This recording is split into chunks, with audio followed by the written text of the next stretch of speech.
দিনাজপুরে গ্রীষ্মকালীন টমেটোর সবচেয়ে বড় হাট বসে গাবুরা বাজারে। এই এক বাজার বা হাট থেকেই দিনে ৬০ থেকে ৭০ ট্রাক টমেটো যায় দেশের বিভিন্ন বাজারে। এখানে দৈনিক কেনাবেচা ৩ থেকে ৪ কোটি টাকার। ভোর থেকে বিকেল পর্যন্ত ক্রেতা বিক্রেতার ব্যস্ততা থাকে এই হাটে।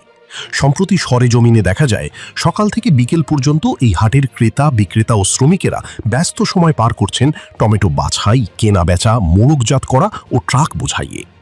গাবুরা বাজারের ক্রেতা বিক্রেতারা জানান, শীতকালে সারা দেশে টমেটোর চাষ হলেও গ্রীষ্মে সবচেয়ে বেশি টমেটো চাষ হয় উত্তরাঞ্চলে। বিশেষ করে দিনাজপুর, পঞ্চগড়, ঠাকুরগাঁও ও যশোর গ্রীষ্মকালীন টমেটোর প্রধান উৎপাদন কেন্দ্র। এর মধ্যে গ্রীষ্মকালীন টমেটোর বড় হাট সবচেয়ে দিনাজপুর সদরের গাবুরা বাজারে। ছোট বড় ৪০০টির বেশি ঘর রয়েছে। আশেপাশের এলাকা জুড়ে রয়েছে ছোট বড় আরও অনেক আড়ত।